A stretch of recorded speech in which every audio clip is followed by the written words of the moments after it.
Nosso Senhor Jesus Cristo, para sempre seja louvado. Amados irmãos e irmãs, muito boa noite. Estamos hoje aqui mais uma vez para o nosso segundo dia da nossa formação, da nossa paróquia.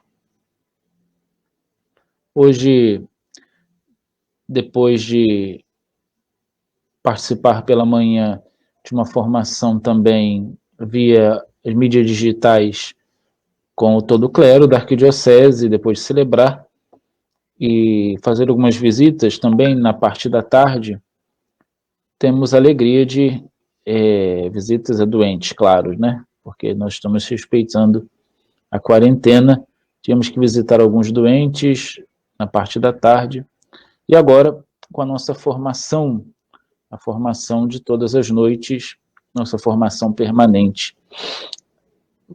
Ainda neste tema da liturgia, porque, recordo, nós teríamos no mês de março uma formação litúrgica e no mês de maio uma formação mariana.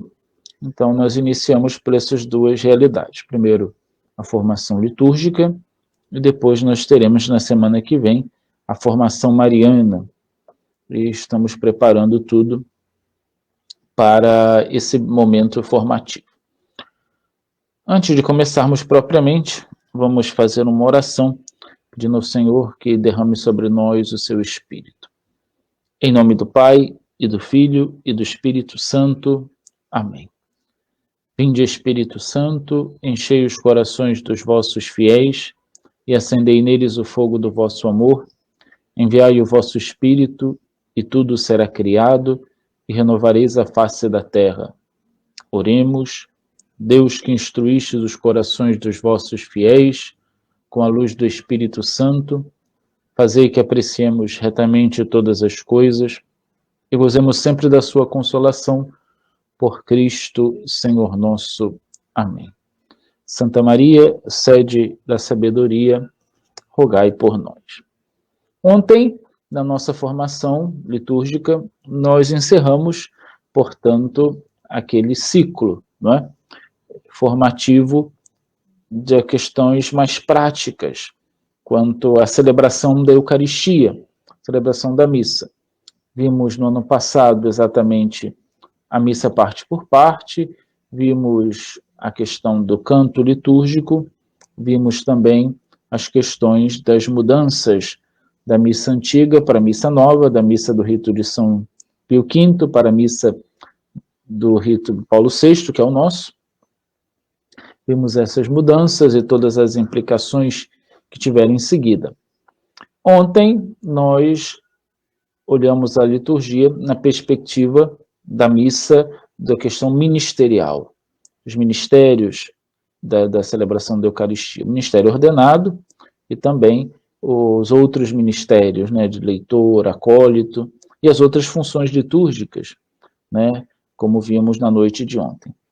E assim, nós encerramos esse ciclo formativo mais prático, no que diz respeito à praxis litúrgica, o que devemos ou não devemos fazer na Eucaristia, como deve ser feito, como ensina a instrução geral do Missal Romano, que nós vimos ontem. Enfim, todas essas questões encerradas ontem, penso que nós vimos na questão da Eucaristia e da missa todos os aspectos mais importantes.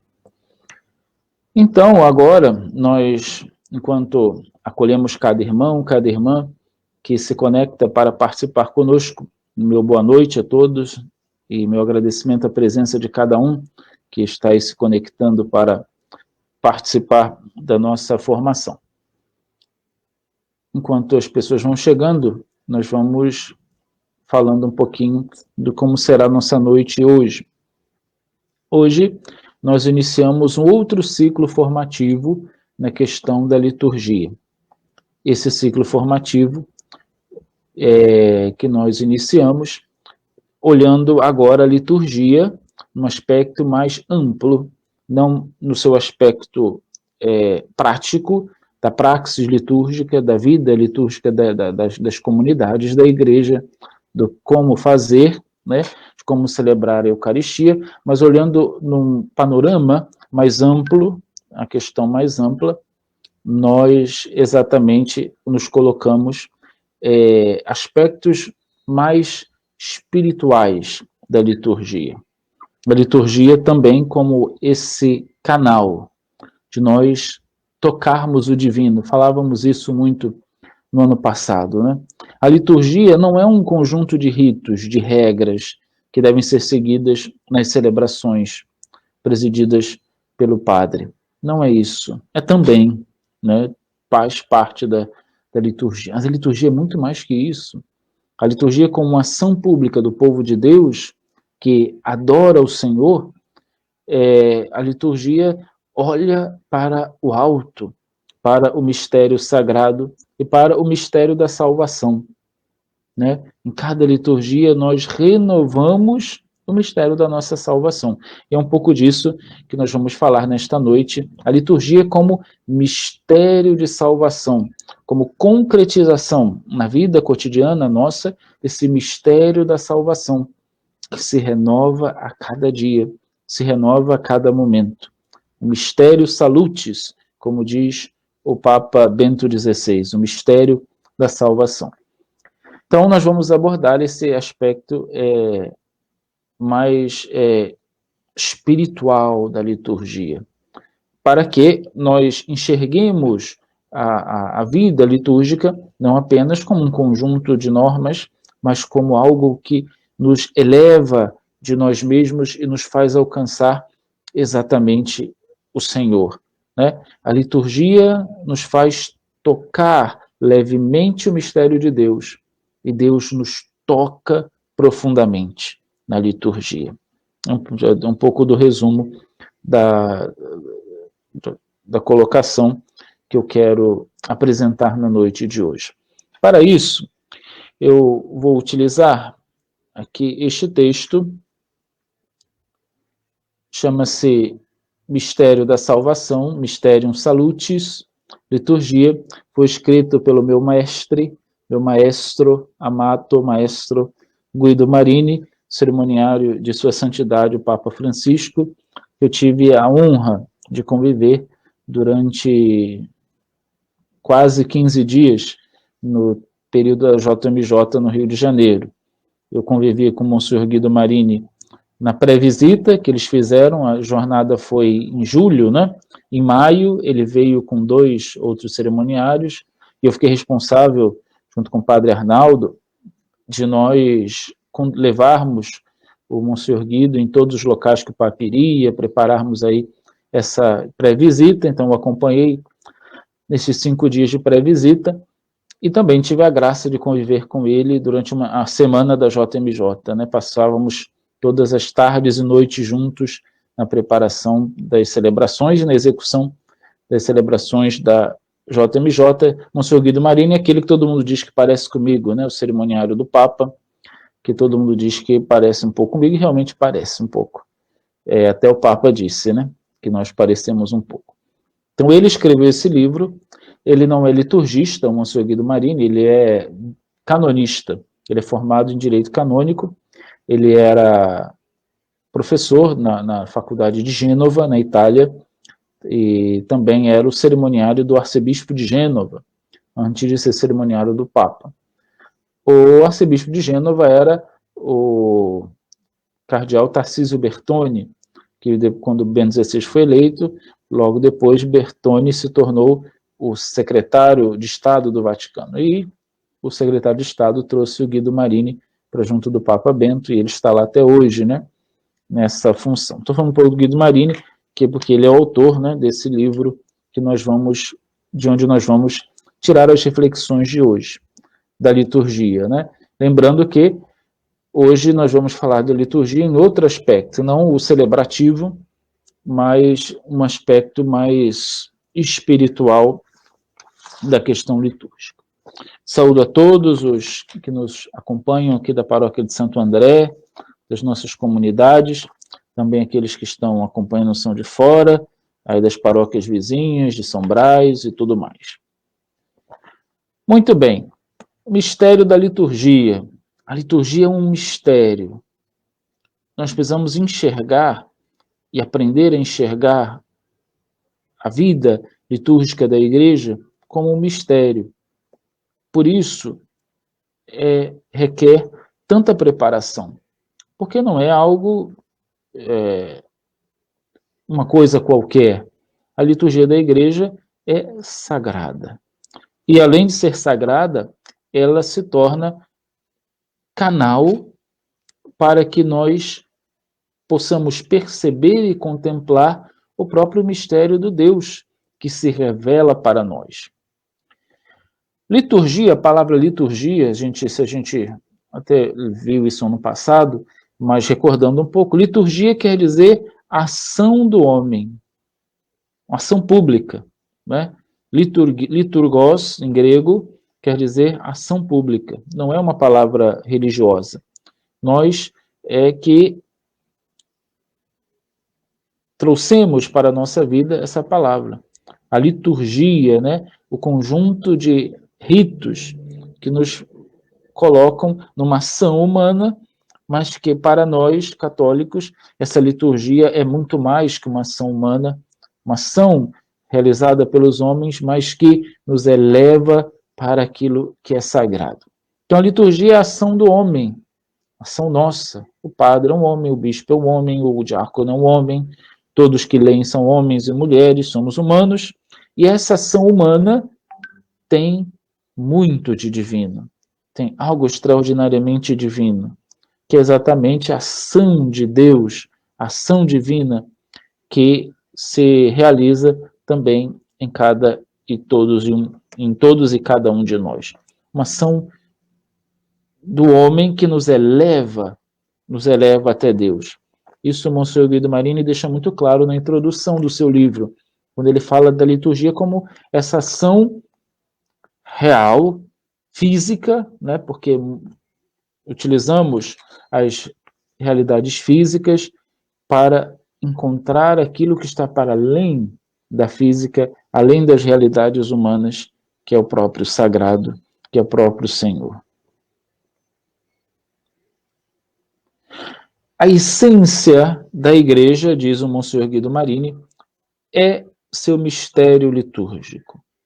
Por isso, Bento XVI compreendeu muito bem essa realidade e, no seu pontificado, ele quis demonstrar ao mundo o real local da liturgia na vida da igreja. Que a liturgia ela não pode ser um apêndice, uma coisa à parte da vida da nossa igreja. Ela não pode ser um pressuposto que nós utilizamos para alcançar outra coisa.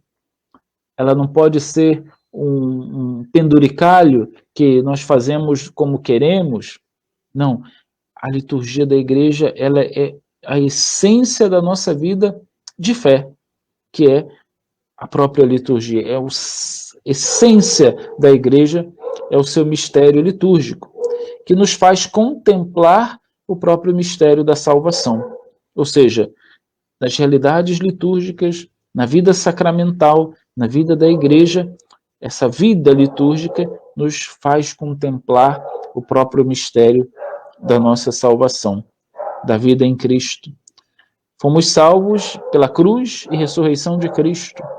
O que celebramos em cada liturgia, senão a paixão, morte e ressurreição do Senhor? Vamos ver mais para frente o mistério pascal de Cristo, que é exatamente isso. A celebração da paixão, morte e ressurreição do Senhor.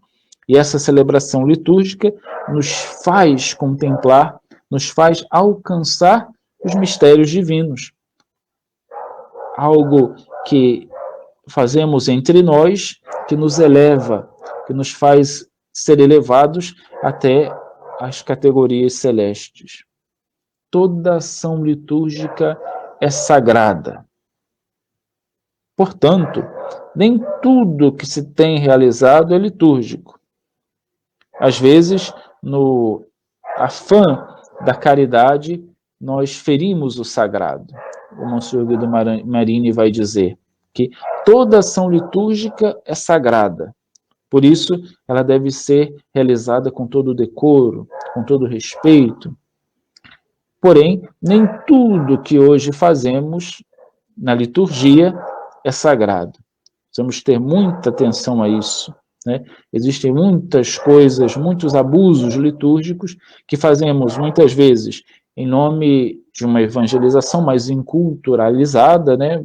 Mais adaptada às realidades de hoje, uma liturgia em que nós queremos mais a participação dos fiéis, mais a participação das pessoas, e muitas vezes, em nome da caridade, não só a caridade de dar alimento, mas a caridade humana, né? O respeito humano, nós ferimos o sagrado. Padre, me dá um exemplo disso, não é? Dá um exemplo muito claro. Em algumas celebrações que eu já estive por aí na minha vida, na catedral, por exemplo, celebrações em que estava responsável a pastoral dos casais, né? A pastoral, agora esqueci, né? Agora fugiu o nome na minha cabeça, né? Que o diácono e a pastoral familiar, agora veio, estavam presentes a pastoral familiar, o diácono e a Lúcia, que me perdoem agora, a pastoral familiar, presente nessas celebrações, e eles têm um costume de, sempre que vai fazer a leitura, vai o marido e a esposa lá para o ambão, né? E cada um lê a metade da leitura, né? Um lê um pedaço, outro lê outro. Isso, segundo as normas do missal romano, ontem nós falávamos sobre isso, é proibido. Fere a liturgia, fere o sagrado. A leitura seja feita por uma só pessoa, não por várias, a não ser quando, no dia do relato da paixão, é o único dia que pode ser mais pessoas, quando fazemos o evangelho dialogado. Mas eu estou dizendo isso, dando esse exemplo, que muitas vezes eu deixei os casais fazerem, né? Um faz um pedaço, outro faz outro, quando não tinha transmissão da Rede Vida, claro, a gente fazia essa permissão e ferimos o sagrado, porque a orientação é de não fazer. O que o Monsenhor Guido Marini diz é que, muitas vezes, por essa caridade pastoral, né, humana, as pessoas insistem em algumas coisas, às vezes nem sempre a gente pode dizer não a tudo. Em nome dessa caridade pastoral, nós estamos ferindo a liturgia.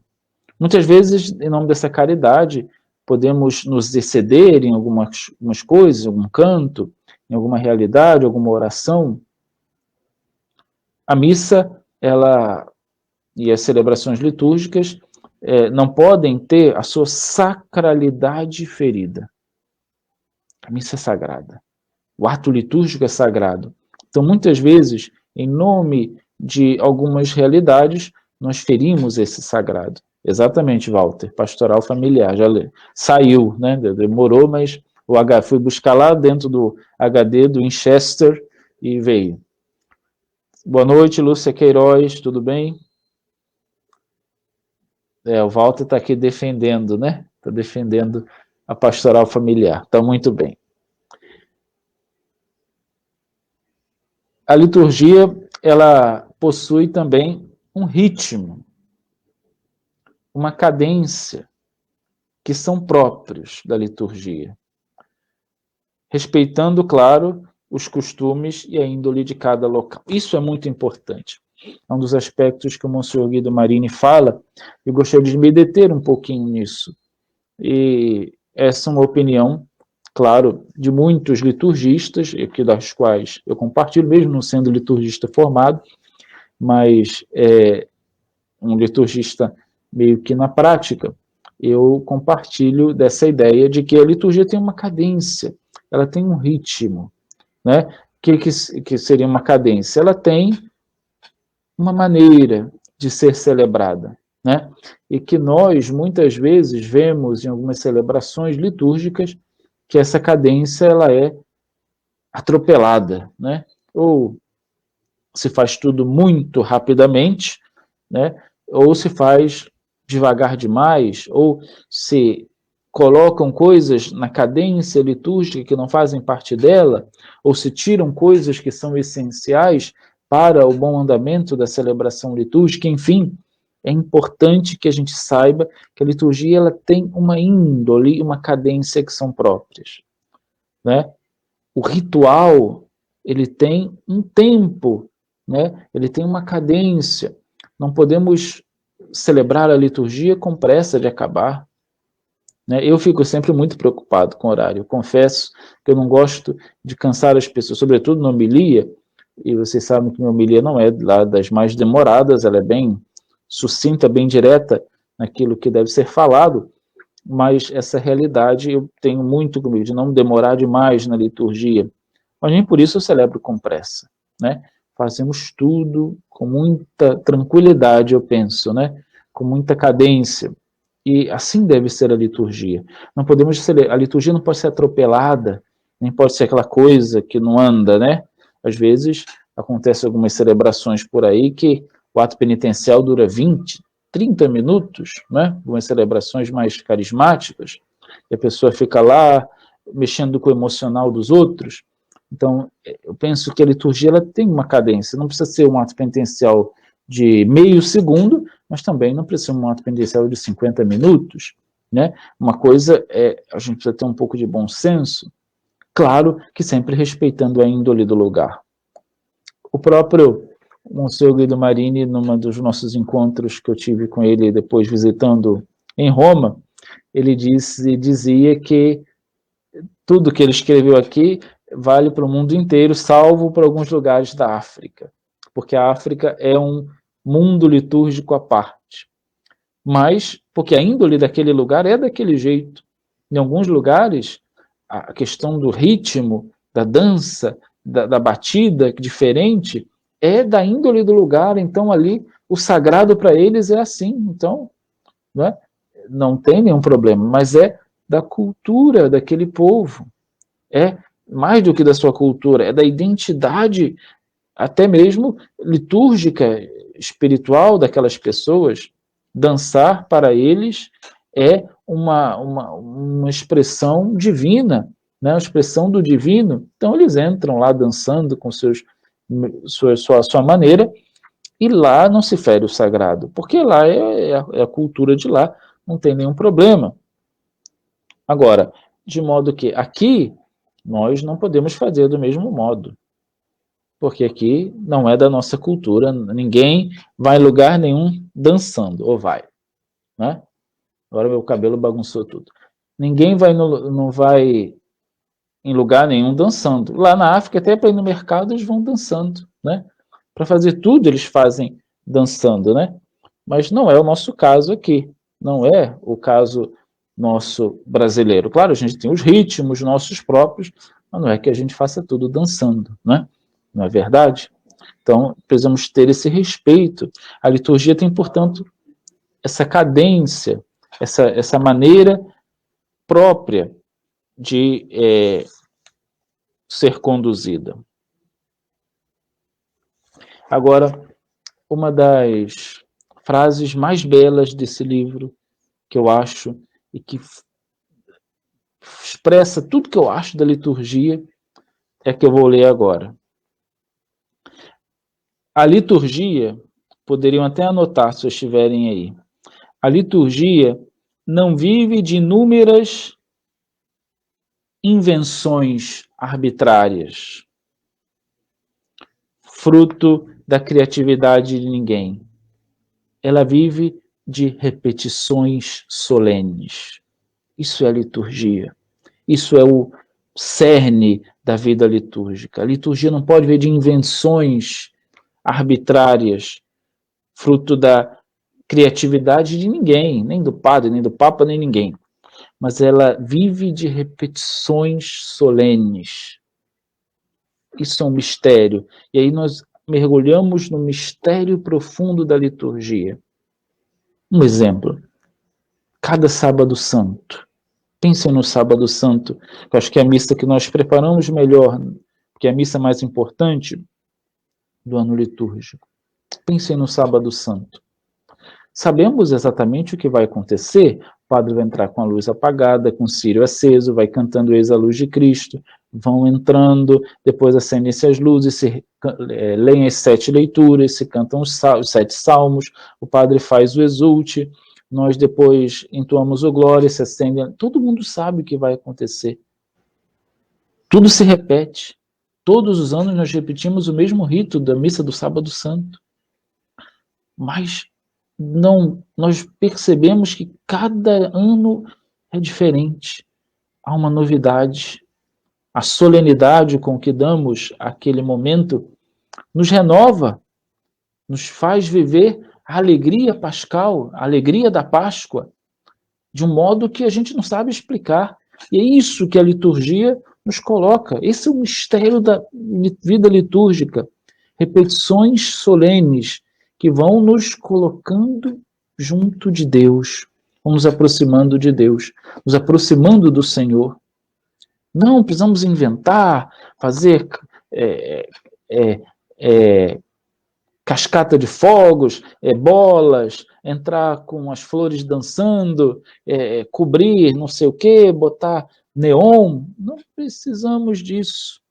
Isso que eu gostaria que cada um de nós compreendesse. Nós não precisamos disso, porque na repetição solene da liturgia se desvela para nós a essência do sagrado e do mistério pascal que naquela noite santa nós estamos vivendo. Ali, naquela repetição sagrada e solene, nós vemos parece que Cristo está ali, né? E vivo em cada ação daquela, e voltamos para os nossos lares totalmente diferentes. Não tem quem venha na missa do Sábado Santo e volte para casa do mesmo jeito. Não tem. E assim deveria ser em cada Eucaristia. Por isso, a liturgia ela não pode ser fruto de invencionice humana, mas repetições solenes, que na sua cadência própria nos colocam diante do sagrado. Isso é muito belo. E eu só passei a compreender bem a liturgia quando eu entendi esse livro, esse termo, né? As repetições solenes que vamos fazendo, e nunca é a mesma. Nunca é a mesma coisa. Eu não posso dizer que eu só celebrei 2 vigílias pascais na minha vida de padre, né? Dos 6 anos eu celebrei 2, que os outros eu ficava com o cardeal. Mas vou repetir a frase já. Nessa realidade, os padres que têm mais tempo atestam isso, de que o Sábado Santo, ou a liturgia da Semana Santa, ela é nova a cada dia.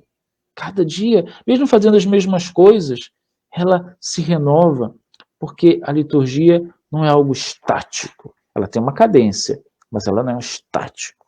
A liturgia é estática, imutável, que não se pode mudar nada, é tudo aquilo. Não. A liturgia ela é viva.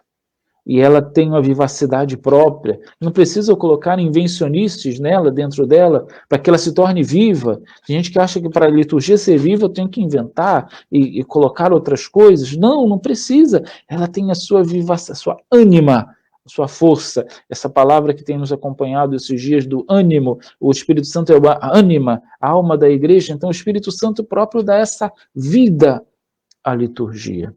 Por isso, nós precisamos estar abertos ao Espírito para que a vida litúrgica seja verdadeira. Vou repetir aqui a frase que estão pedindo. A liturgia não vive de invenções arbitrárias, fruto da criatividade de ninguém. A liturgia não vive de invenções arbitrárias, fruto da criatividade de ninguém. Ela vive de repetições solenes. A liturgia é um dom, aí já repeti a frase, né? Saindo da frase, a liturgia é um dom que nos precede, que a tradição na igreja milenar nos conquistou. A liturgia é, portanto, um dom que nos precede. Por isso, nós não somos donos da liturgia. O padre não é dono da liturgia. A liturgia é um dom, que a igreja já pensou tudo que era necessário pensar. A liturgia é um dom que a igreja nos deu. Claro, podemos ter convicções outras de que uma coisa poderia ser assim. Exatamente, exatamente.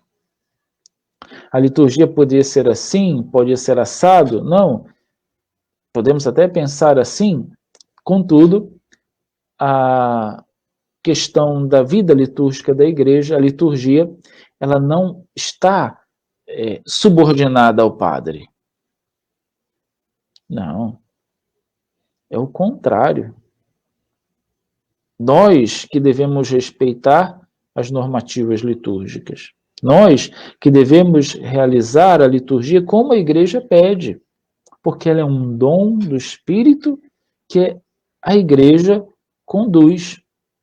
A liturgia, ela deve ser vivida desse modo, né? O padre é a maior autoridade na liturgia, sim, mas o padre não é o dono dela.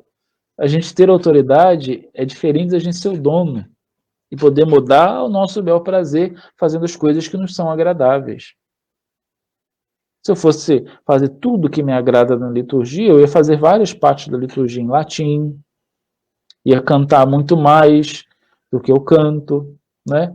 Nem sempre dá para cantar no domingo, porque são 7 missas, né? Se eu cantar em todas as 7 missas, chega na última, não tem mais voz, né? Então não dá para cantar tudo. Mas por mim a liturgia seria tudo cantado, né? De modo que é o que eu penso de liturgia, o modo que eu vejo a liturgia, mas eu procuro seguir aquilo que a liturgia propõe. E a liturgia que conduz. Esses dias, no meio da quarentena, eu estava vendo uma entrevista do Papa Emérito Bento XVI, quando ele ainda era Papa, e o repórter, ele estava prestes a fazer uma visita à sua terra natal, a segunda, a Alemanha, e o repórter perguntou: Santidade, o senhor já preparou os temas das suas homilias, seus discursos na Alemanha? O que o senhor vai falar ao povo?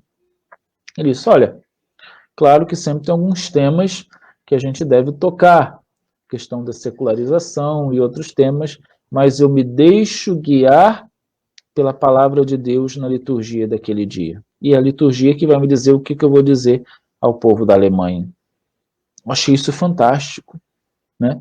O Papa se deixa conduzir pela liturgia para ver o que ele vai falar, né? Ele não sai com temas preparados, não, mas era um homem que se deixava conduzir pela liturgia. Ele é o Papa, mas ele tinha esse zelo, esse carinho de deixar-se conduzir por ela, e não só conduzi-la como um carrasco, porque ele compreendia exatamente a liturgia como um dom, e que, como um dom da igreja, ele deveria ser aquele que também serve a liturgia. Como dissemos ontem, todos nós somos servidores. O bispo, o padre, o diácono, cada fiel que participa da liturgia é um servidor, alguém que serve a liturgia da igreja, e não alguém que está ali como o dono. Tem muita gente que pensa que é dono da liturgia e faz da liturgia o que quer. Aquela frase maldita, né? Cada sacristia, uma liturgia. Não pode ser assim, não deveria ser assim. Liturgia, ela tem algo muito próprio de objetivo, ou seja, é o que está no missal, é o que está lá nas orientações do missal, ali isso é a liturgia. Claro que a gente pode colocar uma coisa ou outra, colocar uma novena no final, colocar uma oração, né?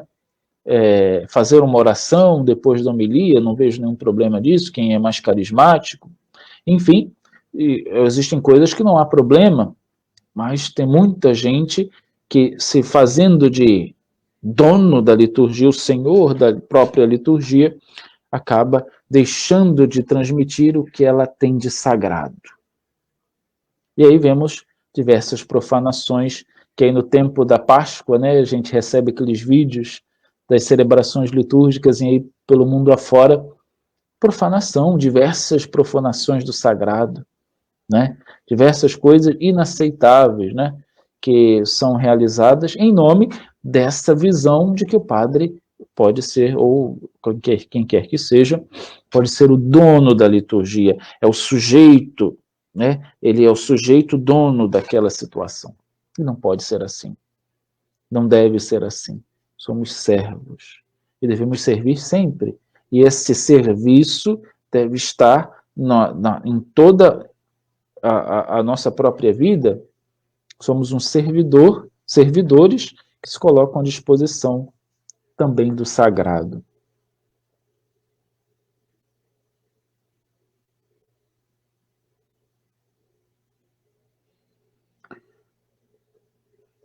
Eu sempre toco em alguns pontos da questão litúrgica.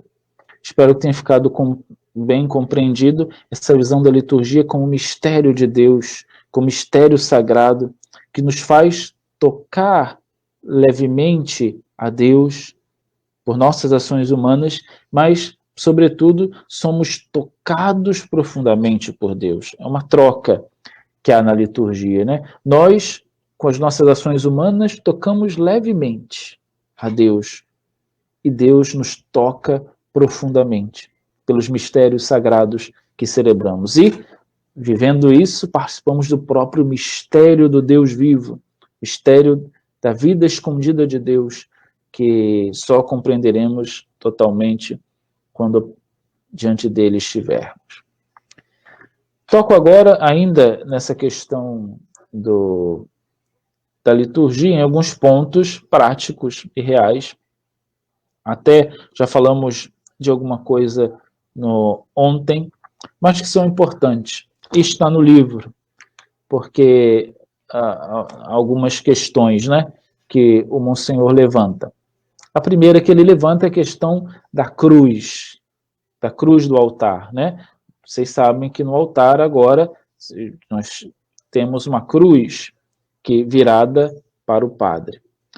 Durante muito tempo, após o concílio, se cunhou de modo errado, nesse espírito errado do Concílio Vaticano II, que as pessoas deram, de que estava abolido tudo de cima do altar. Não era para botar nada no altar, o altar é sagrado, não tem que ter nada, só a Eucaristia. Essa foi uma visão litúrgica que nasceu do concílio, mas que não condizia com os livros litúrgicos. Porque se formos olhar a própria Instrução Geral do Missal Romano, posso provar aqui para quem desejar, se formos olhar a Instrução Geral do Missal Romano e depois um documento muito importante que eu quero abordar aqui nessas formações litúrgicas, chamado Sacramento da Redenção, formos olhar esses documentos, eles vão dizer, tanto o Missal quanto o Sacramento da Redenção, vão dizer que no altar pode ter cruz, pode ter velas. E esse espírito errado do concílio, que muita gente colocou, e o concílio nunca disse que não poderia ter, se cunhou a ideia de que no altar não pode ter nada, absolutamente nada. E nós vivemos com isso. Eu fui ensinado na minha paróquia de origem que no altar não podia ter nada. Então o altar só, no máximo, 2 velas e mais nada, né? E o próprio Papa Bento XVI, assim que assumiu, quis resgatar o verdadeiro espírito do concílio e trouxe algumas coisas que tinham sido erradamente esquecidas. Uma delas é a cruz sobre o altar, e que no início deu muita questão, muita gente falando contra, os liturgistas mais Vaticano II, né, do Vaticano II errado, se rasgando por dentro com raiva. Não pode, esse Papa está voltando à Idade Média, não sei o quê. Tudo é falação errada, de modo que o crucifixo no altar é de grande importância para o sacerdote. Por quê? Porque o padre precisa de uma orientação para que ele não se disperse. Por quê? Agora nós estamos de frente para vocês, para o povo. Celebramos de frente para o povo, né? E diante de nós, enquanto nós estamos celebrando, muita coisa acontece. Tem a criança que cai, né? Tem a pessoa que entra pela porta, tem a pessoa que sai para ir no banheiro, no meio da oração eucarística, que não deveria fazer, tem a pessoa que dorme, né, Leda? Dorme, tira uns cochilos. Então, ali a gente está vendo muita coisa, né? E para que a gente possa se concentrar, nós temos ali o crucifixo, uma orientação. O fotógrafo, esse aqui cai, né? O fotógrafo que cai, o Tiago outro dia me fez rir, no meio da consagração, que ele caiu exatamente, caiu na minha frente, na hora da consagração. Eu não consigo segurar o riso. Eu ri porque ele caiu na minha frente, né? Então tem essas coisas. Então, ali nós temos o crucifixo, que é uma orientação. Para que não nos deixemos levar pela dispersão, tem uma orientação. O padre orientado para o crucifixo. O mesmo mistério da cruz, que está ali representado no crucifixo, estou realizando nas minhas mãos. A morte e a ressurreição do Senhor na Eucaristia. Então, há esse sentido do crucifixo ali de frente para o padre. O povo tem o crucifixo atrás, né? E tem o mistério da cruz de frente. O padre não, o crucifixo atrás de mim. Não estou vendo a cruz grande, né? Que fica maior na igreja. Então, essa orientação. Então, a cruz no meio do altar é essa, para o padre se orientar, para que ele não fique disperso diante da multidão e do povo, né? Porque quando o padre estava do outro lado também, e de frente para Deus, de costas para o povo, essa questão da dispersão não acontecia, porque só se ele fosse distraído. Porque o povo estava lá atrás e não está vendo nada. O povo está rezando o terço lá e não está vendo, ele está celebrando o mistério. Então era preciso que essa reorientação do presidente. Para quê? Para que o presidente da Eucaristia possa ter a certeza do que ele é. E o que a gente falava um pouco ontem. O que é o presidente? Mediador, e não o protagonista. Mediador entre Deus e os homens, e não o protagonista. Não o protagonista daquela ação. Nós somos mediadores. Nós somos canal. Mediador, o padre é mediador, mediador entre Deus e os homens. E jamais o protagonista. E, claro, nós, presbíteros, precisamos compreender isso para celebrar bem a Eucaristia. Senão, não celebramos bem. O penúltimo conceito que temos nesse livro é algo que foi muito falado também no Concílio Vaticano II.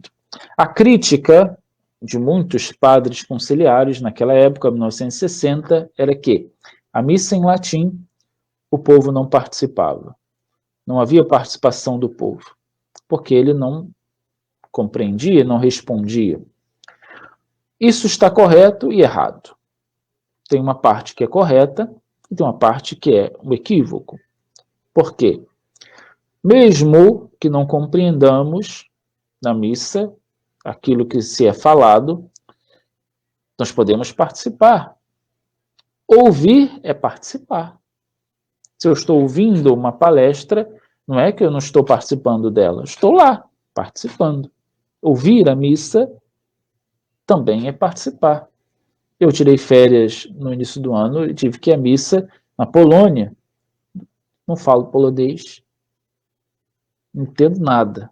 Porque é a missa do Em Nome do Pai até o Idimba, não entendi nada que o padre falou. Mas eu participei muito bem da missa. Ele falava em polonês, eu respondi em português. Né? Porque eu sabia o que estava acontecendo. Como não participei? Participei da missa, mesmo não compreendendo nada que o padre falava. Não concelebrei, fiquei lá sentado no banco, não concelebrei. Entendem essa questão da participação?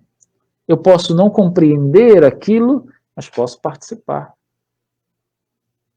Um analfabeto não participa da missa? Porque ele não sabe ler o folheto?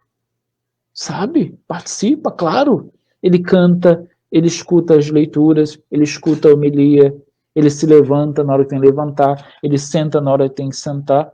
Isso é participação. Né? Lá na Grécia, né, imagina, falar grego, ninguém vai entender aquela língua, né? Tem que, o filho da Net, né? Tem que viver isso, ele vive esse conceito pleno de participação. Então, as críticas que falam que a missa antiga o povo não participava é um equívoco, porque os cantos muitos eram em português, o povo podia participar. A homilia era em português, o povo participava. Né? Algumas realidades, no sentar, no levantar, no comungar, estamos participando. A questão é essa participação ativa, que não está apenas no responder à missa. A gente pode responder. Eu digo Dominus vobiscum, e vocês respondem, ele está no meio de nós? Qual o problema? Não vejo problema nenhum nisso. Não vejo dificuldade nenhuma nessas questões. Não é? Mas se cunhou essa questão da participação. Por isso que, numa visão equivocada de participação, a gente tem que movimentar o povo, não é? O padre tem que fazer o povo bater palma, nada contra palma. Em nenhum momento aqui, desde que eu cheguei, eu toquei no assunto de não pode bater palma, não é? Não é proibido bater palma na missa. Eu só não gosto, não acho correto, que eu vá incentivar vocês a bater palma, ficar com o maestro, né? Se eu for maestro, vocês estão perdidos, que eu não sei nem bater a palma do parabéns, eu me perco. Eu tenho um déficit cognitivo que eu não consigo bater palma. É toda fora de ritmo, né? Eu acho que esse não é o meu papel como sacerdote, como mediador ali naquele momento de Deus entre os homens, de incentivá-los a bater palma. Agora, eu não proíbo ninguém de bater palma. Ninguém é proibido, né? Não sei qual foi as celebrações, que tinha alguns que tentavam levar o povo parece que tem medo de, podem bater palma à vontade. Eu não fico bravo, não me dispersa. Agora, só me dispersa quando é aquelas palmas que estão desritmadas, né? Que Dom Assis diz que é ponto de macumba mal cantado, né? Quando a pessoa não consegue bater no ritmo, fica tudo desconcertado, aí eu perco o fio da meada. Mas quando as palmas são ritmadas, até não tem nenhum problema. Por mim, não tem nenhum problema bater palma na missa. Agora, eu só não acho que esse seja um papel meu de incentivar, de virar ali maestro. Mas tem gente que acha que se o povo não bate palma, não está participando da missa. Então, a gente tem que agitar o povo. Nossa vida já é tão agitada. A gente vê umas missas aí de tanta agitação, e levanta, e fala, e abraça, e diz isso para o irmão, e fala isso para lá, e levanta, e abaixa, e dança, e vira de costa, e vira cambalhota. Nossa vida já é tão agitada. O Rio de Janeiro, essa cidade de vocês, que vocês amam tanto, é tão agitado, ou lugar agitado, ou lugar difícil de viver. Tanta agitação, tanto barulho. Na igreja, que era o local que a gente poderia parar, meditar, ouvir, estar mais recolhido em oração, em atitude reflexiva diante de Deus, adoração. A gente está agitando, se agitando, e se agitando, né? E aí a pessoa sai dali mais agitada que chegou, e chega em casa agitação de filho, de marido, de correria. A igreja não é aquele santuário, né, aquele oásis no meio do deserto que a gente vai ali para se abastecer. Não, para se agitar mais. Não, eu não penso a liturgia desse modo. Não compreendo e não concebo a liturgia desta maneira. Pelo contrário, a participação ativa dos fiéis é muito mais do que bater palma.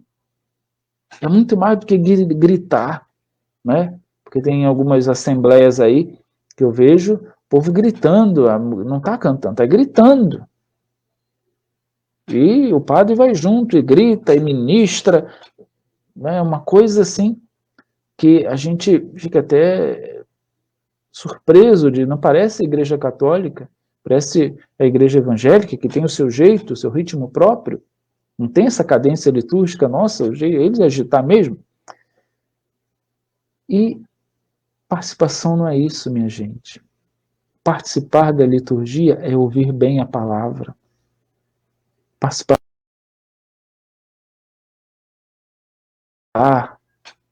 é comungar.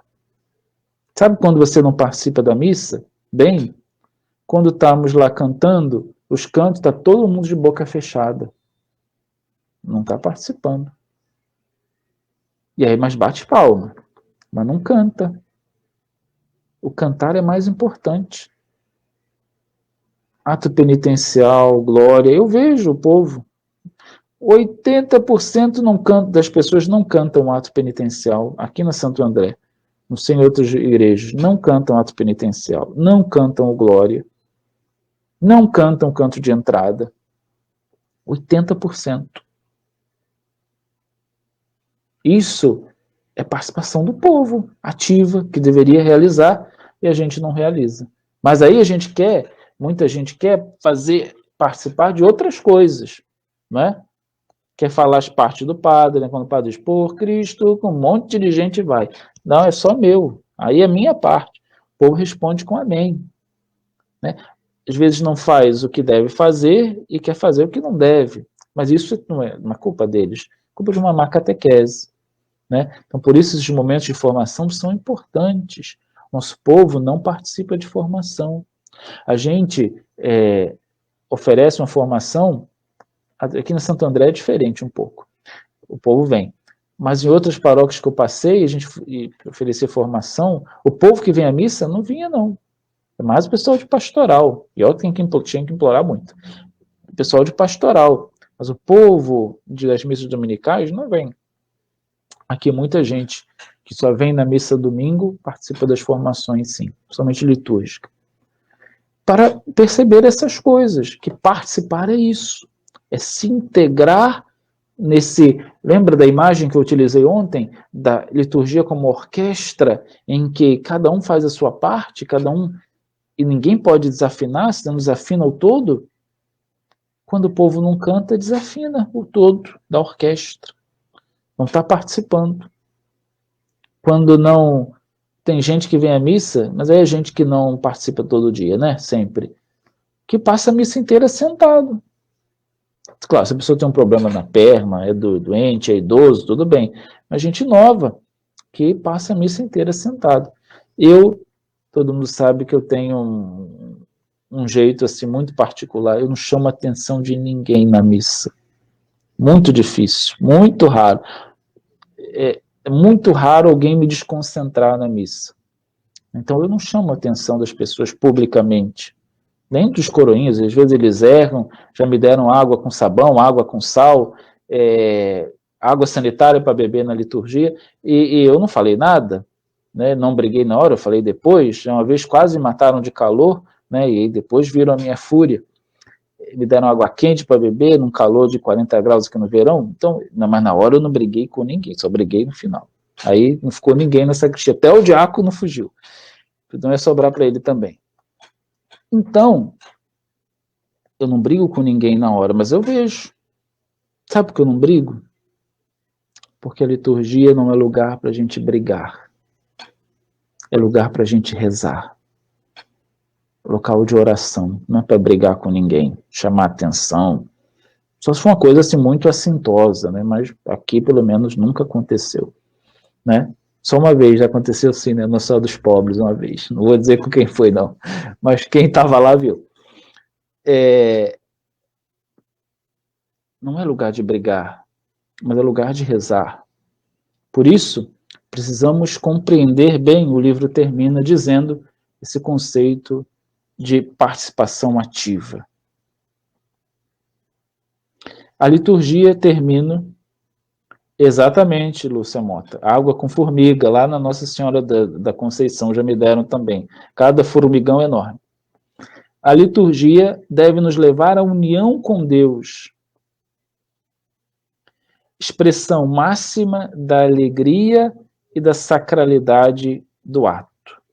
A união com Deus que a liturgia nos oferece, nos faz viver, essa união íntima, quando estamos ali no sagrado, Deus se faz presente na Eucaristia, Deus se faz presente na palavra proclamada, Deus se faz presente na pessoa do ministro, Deus se faz presente na Assembleia reunida em seu nome, ali naquele momento litúrgico, nós devemos viver essa união profunda com Deus, e nada pode nos dispersar.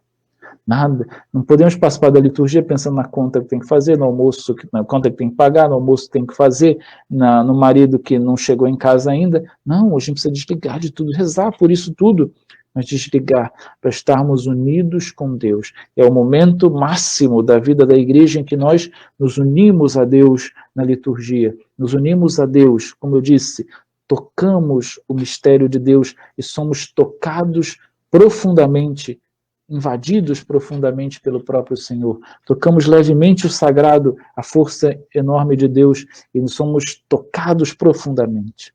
Isso é importante a gente compreender. Na liturgia, nós devemos nos deixar tocar profundamente pelo mistério de Deus. E o mistério de Deus é um mistério, né? É até redundante dizer. A ação de Deus na nossa vida, a ação de Deus na nossa história. Quantas vezes a gente vem para a liturgia e sai diferente, sai mais alegre, mais animado, mais esperançoso. Quantas vezes a gente vem na liturgia e aquela palavra muda o nosso horizonte, a gente ia fazer uma coisa, acaba indo fazer outra, e a liturgia é capaz de tocar tão profundamente os nossos corações e o nosso ser, que nós vamos nos deixando conduzir para outros caminhos, melhores caminhos, com toda certeza. Então, a liturgia deve provocar em nossa alegria, esse bem-estar, mas é muito mais que um bem-estar humano, mas essa paz que nos invade, essa paz que só sente aquele que se sente tocado verdadeiramente pelo Senhor, se sente tocado verdadeiramente por Cristo, e isso provoca em nós uma sensação que é muito maior do que as boas sensações humanas, muito maior do que as boas sensações que temos, mas é algo profundo, que acalenta a alma e que não só nos faz mais felizes, mas acalenta a nossa vida e nos conduz cada vez mais a uma alegria que não é a alegria do mundo, mas é a alegria de Deus. Por isso, a liturgia é esse mistério da salvação. Nos ajuda a ver a nossa vida de fé e a trilhar o caminho da salvação que só encontramos no Senhor. E o que é a liturgia? É um encontro pessoal com Cristo, na Eucaristia, na palavra, no ministro, na Assembleia reunida, em todos aqueles atos humanos, externos, exteriores, visíveis, que na sua harmonia nos colocam diante de Deus, diante do sagrado, diante da presença do Senhor. Espero que tenham compreendido a catequese de hoje, a formação de hoje, quis dar um aspecto mais espiritual da liturgia, e recomendo que quem gosta de liturgia possa adquirir esse livro do Monsenhor Guido Marini. Eu estou aqui fazendo propaganda da Paulus, tem na Paulus, mas também tem na Paulinas, Mistério da Salvação. Ele aprofunda, eu falei muito en passant, ele aprofunda muito essas questões que eu abordei aqui muito en passant na nossa catequese de hoje. Tá tudo bem, Delma, comigo sim, graças a Deus. Deus abençoe todos e cada um. A todos que estão nos acompanhando, né, seja aqui da paróquia de Santo André, seja da paróquia de São Brás, seja da paróquia São Cristóvão, de todas as paróquias aí que nos acompanham, nossa saudação. Queria, não sei se tem alguma pergunta, se tiver, coloquem aí, que a gente vai procurar responder, e já vamos encaminhando para o final da nossa catequese. Gostaria de, no final, hoje, rezar. Vale, claro, pode tirar foto aí, minha cara é feia, mas pode tirar foto, Maria. Gostaria de encerrar. Boa noite, Jonathan, você tá bom? Tá se cuidando aí? Gostaria de encerrar a noite de hoje rezando as nossas completas, que que é, repete o que alguém pediu para repetir alguma coisa ali, mas passou. Repete o nome, por favor. Do livro é Mistério da Salvação. Aqui, ó. Mistério da Salvação. Liturgia, Mistério da Salvação, do Monsenhor Guido Marini, que é o cerimoniário, mestre de cerimônias do Santo Padre. Que bom que vocês gostaram da nossa formação de hoje. Eu gosto muito de falar de liturgia, né? Vocês já perceberam. Mas também gosto de falar de outras coisas. Uma liturgia, sim, eu sou apaixonado. Então, parece que não tem nenhuma pergunta aí, né, Tiago? Boa tarde, Josefa, já é de noite. Já vai dar 10 horas. Tiago parece que não tem nenhuma pergunta, não é isso? Então, nós vamos encerrar rezando as completas. As completas é a oração que completa o nosso dia, né? Então, vamos rezar esse momento, fazer esse momento de oração. Você que tem aí a liturgia das horas, podem acompanhar esse momento de oração. Vinde, ó Deus, em meu auxílio, socorrei-me sem demora. Glória ao Pai, ao Filho e ao Espírito Santo, como era no princípio, agora e sempre. Amém. Aleluia. Irmãos e irmãs, no recolhimento desta noite, reconheçamos as nossas culpas e peçamos perdão a Deus das nossas faltas que cometemos hoje, nesse instante de silêncio.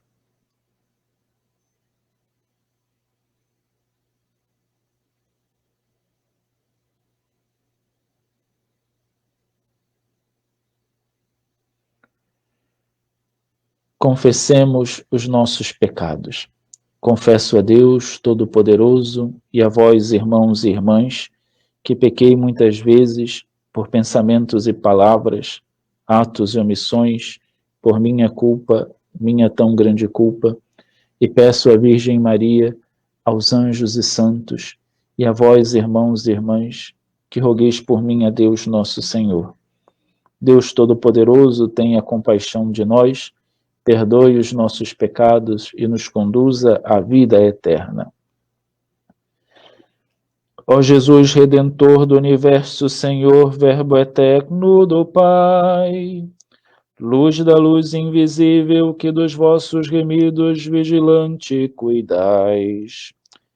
Vós, artista do mundo e de todos os tempos, o sinal divisor, no silêncio da noite renovai nosso corpo que lutando cansou. Afastai o inimigo, vós que os fundos abismos destruís, ó Jesus. Não consiga o maligno seduzir os remidos pelo sangue da cruz. Quando o corpo cansado for de noite embalado pelo sono e a calma, de tal modo adormeça que ao dormir nossa carne não cochile nossa alma. Escutai-nos, ó Verbo, por quem Deus fez o mundo e o conduz e mantém. Com o Pai e o Espírito, vós reinais sobre os vivos pelos séculos. Amém.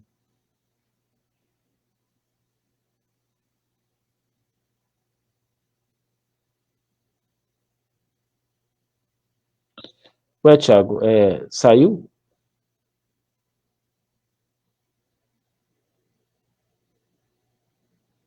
Estamos conectados ainda com o Facebook ou saiu? Porque aqui no meu celular saiu. Saiu já, né?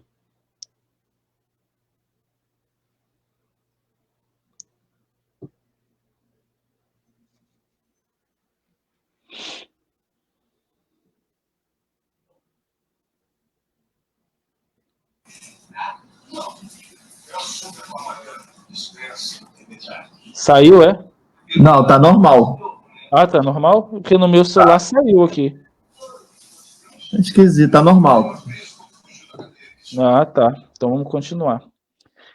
Escutai-nos, ó Verbo, por quem Deus fez o mundo e o conduz e mantém. Com o Pai e o Espírito, vós reinais sobre os vivos, pelos séculos. Amém. Aleluia, aleluia, aleluia.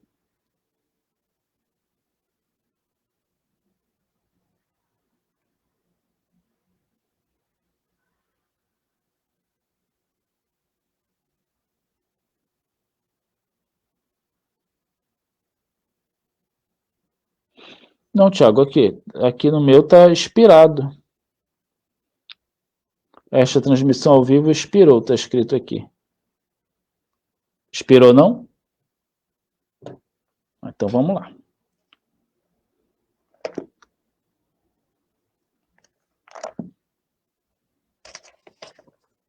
Então é só o meu celular que está errado.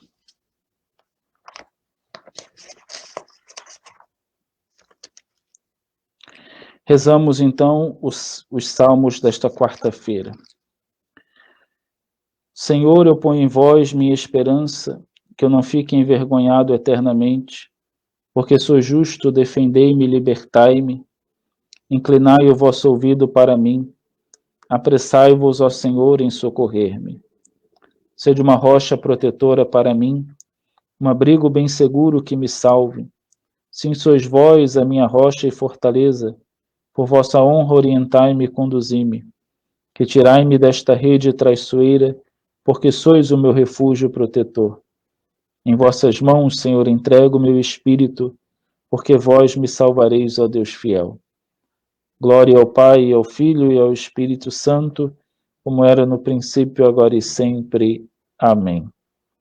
Das profundezas eu clamo a vós, Senhor, escutai a minha voz, vossos ouvidos estejam bem atentos ao clamor da minha prece. Se levardes em conta nossas faltas, quem haverá de subsistir? Mas em vós se encontra o perdão, eu vos temo e em vós espero. No Senhor ponho a minha esperança, espero em sua palavra. A minha alma espera no Senhor, mais que o vigia pela aurora. Espere Israel pelo Senhor, mais que o vigia pela aurora, pois no Senhor se encontra toda a graça e copiosa redenção.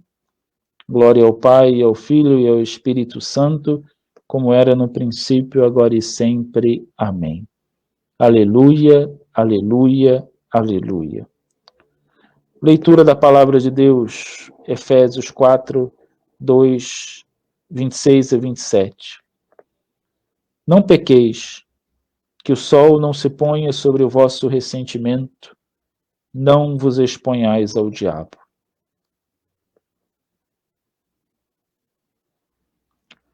Senhor, em vossas mãos eu entrego o meu espírito. Aleluia, aleluia. Senhor, em vossas mãos eu entrego o meu espírito. Aleluia, aleluia. Vós sois o Deus fiel que salvastes vosso povo. Aleluia, aleluia. Glória ao Pai, ao Filho e ao Espírito Santo. Senhor, em vossas mãos eu entrego o meu espírito. Aleluia, aleluia. Salvai-nos, Senhor, quando velamos, guardai-nos também quando dormimos. Nossa mente vigie com Cristo, nosso corpo repousa em sua paz. Deixai agora vosso servo ir em paz, conforme prometestes, ó Senhor, pois meus olhos viram vossa salvação, que preparastes ante a face das nações, uma luz que brilhará para os gentios e para a glória de Israel, vosso povo. Glória ao Pai, ao Filho e ao Espírito Santo, como era no princípio, agora e sempre. Amém. Salvai-nos, Senhor, quando velamos, guardai-nos também quando dormimos. Nossa mente vigie com Cristo, nosso corpo repousa em sua paz. Aleluia. Oremos. Senhor Jesus Cristo, nosso manso e humilde de coração, que tornais leve o fardo e suave o jugo dos que vos seguem, acolhei os propósitos e trabalhos deste dia e concedei-nos um repouso tranquilo, para amanhã vos servirmos com maior generosidade. vós que viveis e reinais pelos séculos dos séculos. Amém. O Senhor Todo-Poderoso nos conceda uma noite tranquila e no fim da vida uma morte santa. Amém. Regina Celi, letare, alleluia, quia quel mero viste portare, alleluia, resurrexit, sicut dixit, alleluia, ora pro nobis Deo, aleluia. Rezamos então as completas. Agradeço a todos que nos acompanharam nessa 1 hora e pouquinho. Estamos aqui na formação e na nossa oração da noite. Agradeço a todos que participaram dessa formação. Amanhã, nossa missa às 10 da manhã, como de costume. Às 19 horas, nós temos a adoração ao Santíssimo, com o nosso diácono Walter. E às 21 horas, a nossa formação litúrgica amanhã também. Que Deus abençoe, agradeço a todos, um abraço aí aos familiares que estão aí com vocês, tenham uma noite tranquila, um bom repouso, que amanhã nos encontremos para cantar as maravilhas de Deus. Deus abençoe você, muito obrigado pela sua presença, Deus abençoe e obrigado.